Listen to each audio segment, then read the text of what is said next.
Halo, Assalamualaikum warahmatullahi wabarakatuh. Kembali lagi di channelku Bidan Online.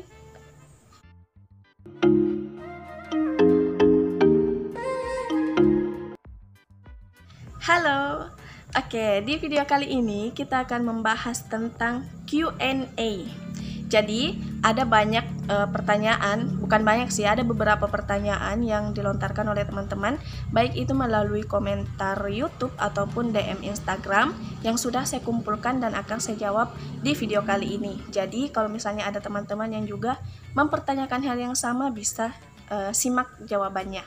Oke, tapi sebelum itu saya ingin menyampaikan untuk teman-teman atau siapapun itu yang baru datang di channel ini, jangan lupa untuk klik tombol like, klik juga tombol subscribe, dan jangan juga lupa untuk aktifkan ikon notifikasi atau gambar lonceng, karena masih ada banyak hal yang akan saya bahas di video selanjutnya, jadi jangan sampai ketinggalan. Terima kasih. Oke, kita mulai ke pertanyaan yang pertama. Nah, pertanyaannya seperti ini. Kak, bagaimana mengenai berkasnya? Apakah wajib mengumpulkan ijazah atau bisa menggunakan surat keterangan lulus pada saat mendaftar di Magister Kebidanan Universitas Hasanuddin? Karena saya belum wisuda dan ijazahnya belum keluar, tapi saya sudah mau lanjut ke S2 kebidanannya. Bagaimana itu? Jadi jawabannya adalah pastinya ijazah, transkrip nilai itu merupakan persyaratan utama atau berkas utama yang harus dikumpulkan. Saya juga pernah baca kalau pengumpulan berkasnya itu harus menggunakan ijazah, jadi diwajibkan sih untuk mengirimkan atau mengumpulkan ijazah dan transkrip nilai, bukan surat keterangan lulus. Jadi untuk teman-teman yang misalnya sudah mau lanjut nih S2, misalnya sudah ada pendaftaran tahun ini, awal tahun ini kan ada pendaftaran. Nah, terus mau daftar tapi belum punya surat keterangan lulus, belum punya ijazah, hanya surat keterangan lulus.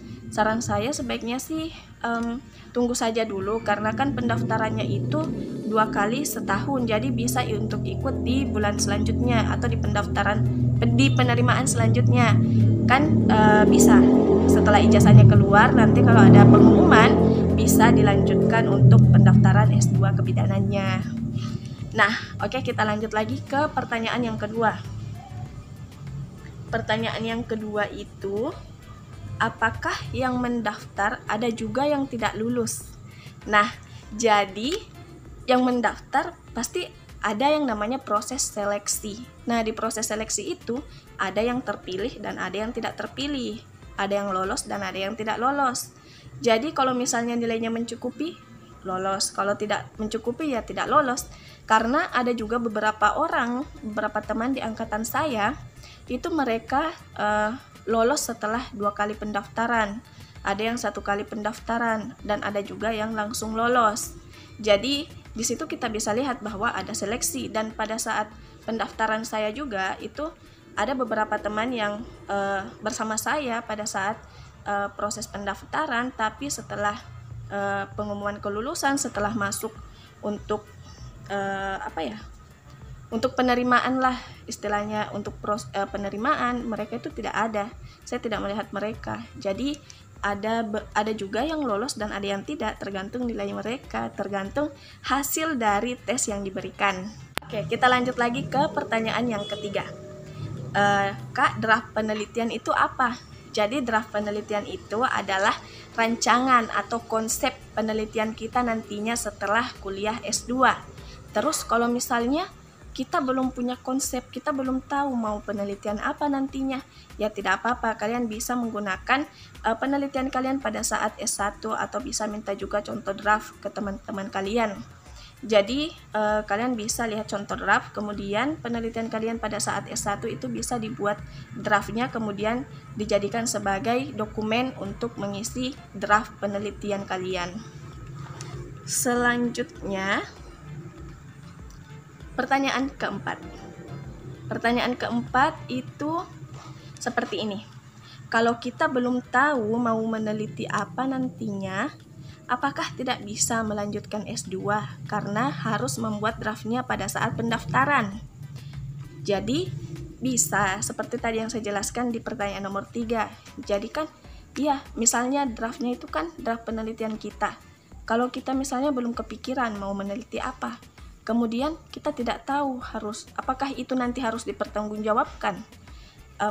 Sepertinya tidak juga. Jadi saya pada saat pendaftaran dan persyaratannya itu minta untuk mengumpulkan draft, saya itu mengumpulkan draft penelitian teman saya yang sementara kuliah S2 juga, yang pada saat itu menyusun. Saya minta draftnya, dia kasih draftnya itu tentang hemoglobin.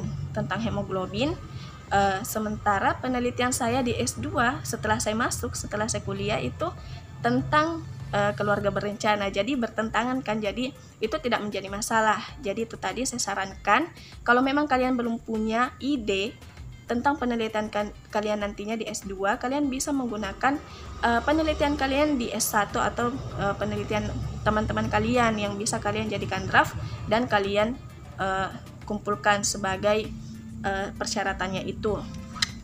Nah, selanjutnya kita lanjut lagi ke pertanyaan yang kelima. Pertanyaan yang kelima itu masih tentang draft penelitian. Kak, draft penelitian itu seperti apa? Nah, jadi draft penelitian itu seperti itu. Kalau misalnya ada teman-teman yang bingung seperti apa sih draft penelitian itu, jadi draft penelitian itu rancangan penelitian yang ada bab 1, ada metode penelitiannya seperti apa. Nah, kalau kalian misalnya masih bingung seperti apa draft penelitian itu, kalian bisa DM di Instagram saya yang akan saya cantumkan di kolom deskripsi. Kalian bisa DM saya dan saya juga nanti akan memperlihatkan atau mengirimkan contoh draft tesis saya. Kalian bisa mengikuti seperti apa itu contohnya, tapi tidak boleh mengambil isi draft yang saya kirimkan, karena bukan kalian saja yang saya kirimkan contohnya, ada banyak orang yang saya kirimkan contohnya. Jadi jangan sampai pada saat kalian mendaftar, kalian kumpulkan draft itu dan orang yang minta ke saya yang lainnya juga itu mengumpulkan draftnya, hanya namanya saja yang beda sementara judulnya sama. Siapa tahu itu nanti bisa menjadi masalah. Jadi sebaiknya kalian nanti kalau misalnya mau lihat contoh draft bisa minta ke saya dan saya akan berikan contohnya. Oke? Dan pertanyaan kelima, Kak, biaya pendaftarannya berapa? Kemarin saya cek, itu biaya pendaftarannya masih 750.000. Jadi kalau misalnya kalian mendaftar, kalian akan mendapatkan PIN. Nah, PIN itu yang digunakan untuk login dan mendaftar. Kalau misalnya lulus atau tidaknya itu, uang pendaftaran itu sudah tidak bisa dikembalikan. Jadi setelah mendaftar itu sudah tidak bisa lagi diganggu. Mau lulus atau tidak lulus ya, itu sudah tidak bisa lagi dikembalikan. Seperti itu. Nah, yang ketujuh, pertanyaan ketujuh, Kak, apakah kuliah S2 kebidanan harus punya STR? Nah, ini juga saya juga bingung. Sebelumnya ya saya bingung, tapi setelah saya pertanyakan ternyata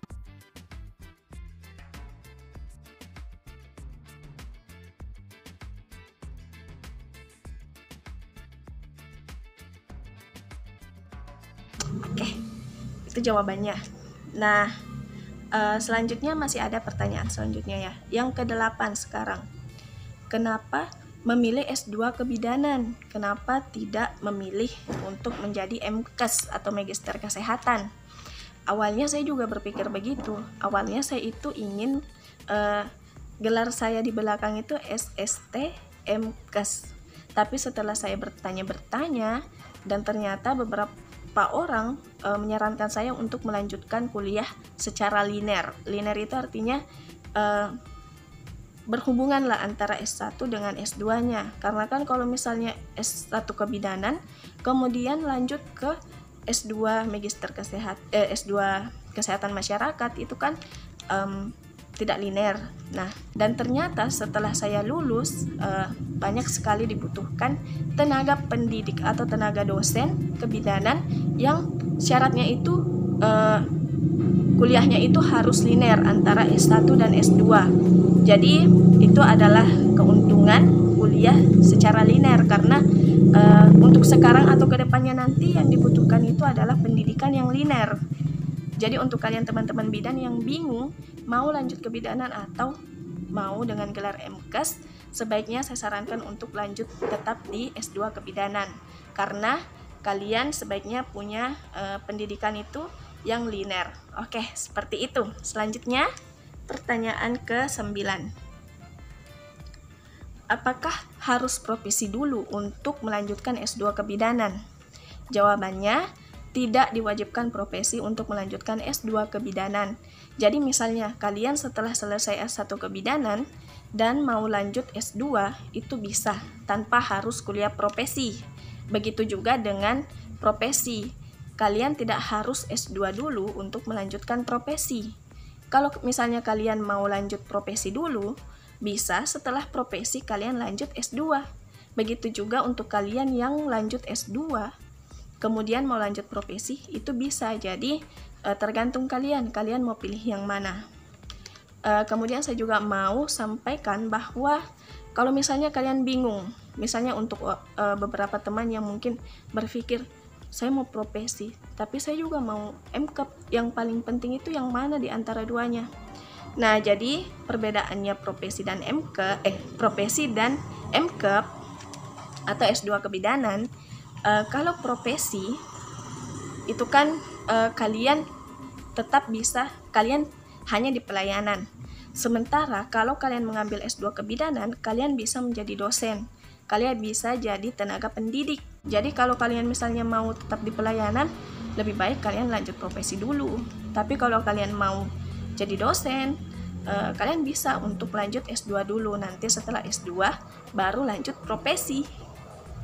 Bisa dibilang S2 itu, karena di kebidanan itu akan ada nantinya ya. Kalau saya dengar-dengar dari teman-teman, itu katanya kita sebagai bidan itu harus melanjutkan kuliah profesi. Jadi untuk kalian bisa dibilang kebutuhan primer kita itu adalah profesi bidan. Jadi kebutuhan sekundernya itu adalah MKep atau S2 kebidanan. Jadi terserah kalian mau pilih yang mana dulu, mau dua-duanya boleh, mau mengutamakan profesi dulu kemudian S2 boleh. Jadi saya kasih ini supaya kalian bisa ada sedikit gambaran untuk memilih yang mana. Oke, selanjutnya pertanyaan ke-10. Kak, kalau S2 kebidanan di UNHA selain jalur mandiri, apakah ada yang masuk lewat jalur beasiswa? Nah, sejauh yang saya tahu dan pengalaman dari teman-teman saya sebelumnya itu, mereka itu ada yang dapat beasiswa, tapi awal masuknya itu tidak ada yang masuk melalui beasiswa atau jalur beasiswa. Mereka itu masuk melalui jalur mandiri. Tapi setelah 1 semester atau 2 semester, mereka mengajukan beasiswa ke daerah mereka masing-masing. Kalau misalnya ada dibuka untuk pendaftaran beasiswa di daerah masing-masing ya. Nah, misalnya teman saya yang di Kalimantan, mereka itu daftar beasiswa ada 4 orang, misalnya 4 orang yang daftar, mereka akan dapat beasiswanya tapi setelah semester 2, karena mereka harus mengumpulkan nilai, saya kurang tahu ya semester 2 atau hanya 1 semester, yang jelasnya harus ada nilai semester yang menjadi bukti, kemudian surat keterangan aktif kuliah. Nah, itu dikirimkan sebagai berkas-berkasnya dilengkapi dulu, kemudian nantinya mereka akan dibayarkan oleh daerah mereka untuk kuliahnya, yaitu 4 semester.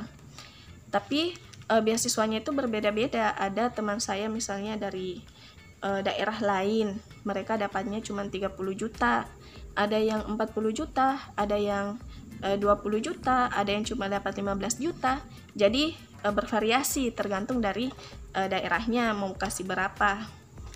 Kemudian jadi kalian nanti kalau misalnya sudah kuliah S2 kebidanan dan mendapatkan informasi tentang beasiswa di daerah kalian, kalian bisa mengajukan juga agar kalian juga dapat beasiswa seperti teman-teman saya. Kemudian pertanyaan ke-11. Kak, jika mau lanjut S2 kebidanan tapi saya S1-nya ekonomi, apakah bisa? Jadi kalau misalnya S1-nya dari jurusan lain itu tidak bisa untuk melanjutkan S2 kebidanan. Dan selanjutnya ada juga yang bertanya, Kak, kalau misalnya S1 kebidanan kuliah S2 ekonomi apakah bisa? Jawabannya bisa. Ada teman saya juga seorang bidan yang dia itu S1 kebidanan tapi melanjutkan S2-nya untuk S2 ekonomi. Itu bisa. Jadi untuk teman-teman bidan yang mau lanjut S2 ekonomi bisa juga. Tapi saran saya tetap melanjutkan di S2 kebidanan. Selanjutnya pertanyaan ke-12. Kak, kalau untuk jadwal perkuliahannya itu seminggu berapa kali? Jadi kalau saya dulu sebelum ada pandemi itu kita belajar Senin sampai Jumat untuk semester 1. Untuk semester 2 itu kita tidak rutin lagi masuk karena mata kuliahnya itu sudah tidak terlalu banyak.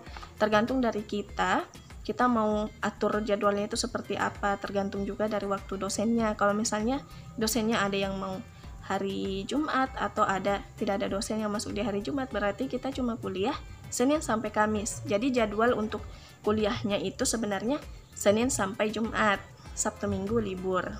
Iyalah. Selanjutnya ini pertanyaan terakhir. Kak, saya mau kuliah di Unhas tapi takut pilih kos-kosan lewat online.